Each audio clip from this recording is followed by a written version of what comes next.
Bicara terkait higher for longer buat suku bunga The Fed yang mana akan berlangsung cukup lama begitu ya diekspektasikan oleh para pelaku pasar. Sebetulnya Andi kita refleksikan juga terhadap dampak yang tentunya akan mengguncang ekonomi kita, stabilitas moneter kita. Ada apa saja yang kiranya bisa diantisipasi Pak Rudi? Oke, saya pernah membuat penelitian Pak. Ketika suku bunga ada di puncak, paling lama tuh berapa lama sih gitu. Nah, kebetulan saya teliti untuk bunga The Fed sama bunga BI rate gitu. Kalau bunga The Fed, Pak, itu kalau saya nggak salah saya ambil data dari tahun 2000 sampai dengan 2023 ini, paling lama tuh sekitar 14 bulan, Pak. Nah, 14 bulan dia kan terakhir kali menaikkan suku bunga itu Juli 2023. Oke. Jadi kalau ditambah 14 bulan, kira-kira jatuhnya kalau saya nggak salah September, Pak, 2024. BI rate juga sama, Pak. Jadi saya teliti kalau di BI rate itu di atas tuh paling lama berapa lama sih? Kalau nggak salah sekitar 11 bulan, Pak.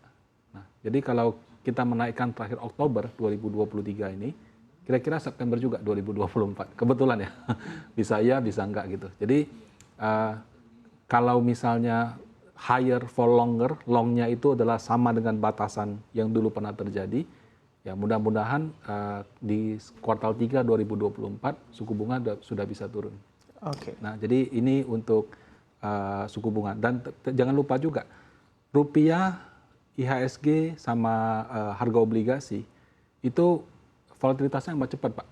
3-4 bulan yang lalu kita baru bahas APBN kita surplus.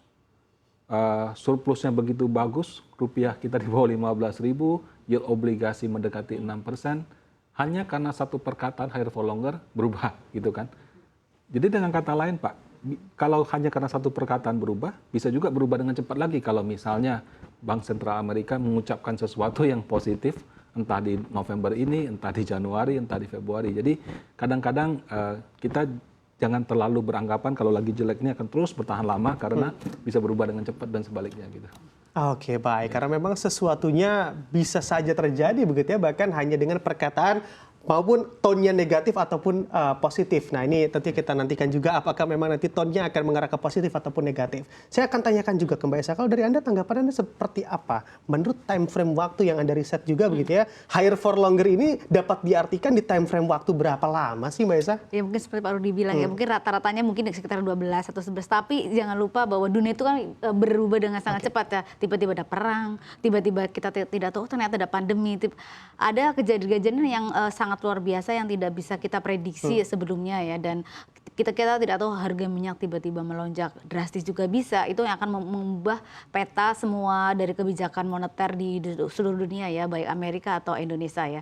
Kemudian bisa jadi ada ketakutan yang masih selama ini ada, itu resesi ini. Kalau ada resesi semuanya juga bisa berubah dengan cepat ya. Mungkin The Fed memangkas suku bunganya dengan lebih cepat, mungkin juga apakah Eropa juga akan memangkas suku bunganya dengan lebih cepat, itu membuat peta juga sangat berubah. Jadi kalau kita lihat mungkin ada, kalau skenarionya mungkin 1 tahun, tapi ada dalam 1 tahun itu juga bisa sangat berubah, bisa juga sangat drastis naik, bisa juga turun ya, tergantung dari peta seperti apa. Dan karena kita lihat inflasi Amerika memang masih bandel sekali ya. Kalau kita lihat ada kemungkinan masih akan sulit turun karena harga minyak naik. Tapi kemudian kalau ada kemudian resesi kan juga tidak mungkin inflasinya akan naik terus ya gitu. Oke, baik. Nah, ini juga kita kaitkan juga terhadap stabilitas rupiah begitu ya Mbak Esa dan juga Pak Rudi.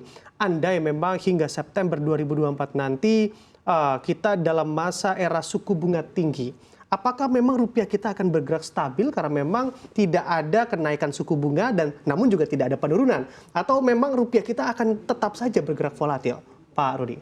Kalau dalam situasi bunga tidak berubah Pak ya, secara teori nih Pak ya, tapi ya kadang-kadang prakteknya bisa sama bisa enggak. Mata uang rupiah itu akan melemah sebesar selisih inflasinya dengan US Pak. Jadi kalau misalnya Pak, inflasi US 2%, inflasi Indonesia 3%, bunganya nggak berubah Pak, maka secara teori ya selisihnya 1 kan, rupiah akan melemah 1% Pak. Nah, secara teori ya. Nah, tapi dalam praktek kadang-kadang ya ada faktor sentimen tadi itu. Inflasinya malah sekarang kita lebih rendah daripada US kan. Harusnya kan rupiah menguat, tapi yang terjadi karena dia naikkan suku bunga, yang tadi nggak berlaku. Nah, jadi perubahan suku bunga itu kadang-kadang bisa membuat suatu teori jadi tidak berlaku. Tapi kalau dalam jangka panjang sih seharusnya kita punya nilai tukar terhadap US itu kalaupun melemah, itu cukup melemahnya sekitar kira-kira cuma dari selisih inflasi, Pak. Nah, jadi kalau ditanya seperti itu, nah saat ini inflasi Indonesia tadi kita lihat datanya 2%, 2,2%. Amerika masih 3%.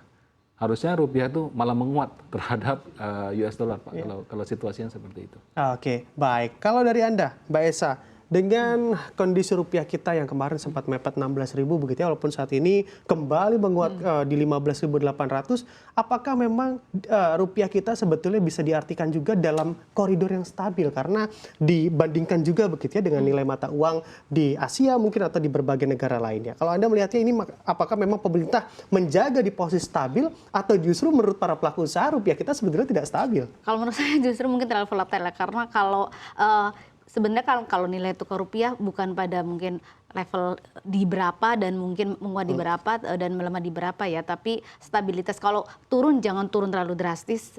Kalau menguat juga menguat terlalu drastis karena itu berpengaruh besar terhadap proyeksi bisnis pengusaha ya.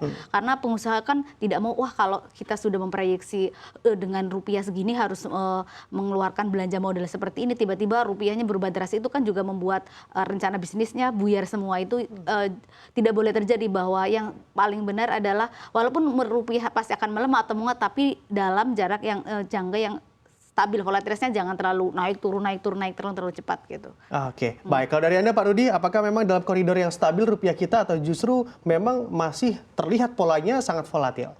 Kalau perkiraan dari panen aset sih masih, kalau yang wajar Pak ya, lebih tepatnya di mungkin 14.7 sampai 15.2. Oke, ya terjadi situasi yang di luar dugaan. Kan kita sebenarnya sempat kan satu waktu di bawah 15.000 kan, 14.6, 14.7. April ya. Betul.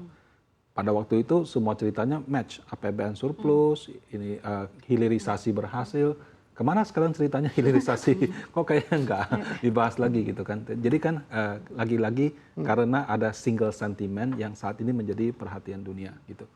Nah jadi kalau ditanya kurs yang wajar itu berapa, menurut saya atau menurut panen aset harusnya di kisaran 14.7 sampai 15.2.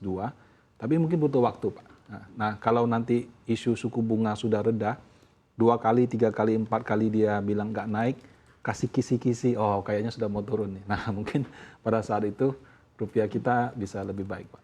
Oke, 14.7 dan 15.2. Dijawab singkat saja Pak Rudi, apakah kita bisa dalam waktu dekat ini mencapai 14.7 ataupun 15.2? Kalau dalam waktu dekat rasanya tidak. Tapi begitu dia sudah mulai kasih kisi-kisi suku bunga mau turun, bisa saja penguatannya cepat, Pak.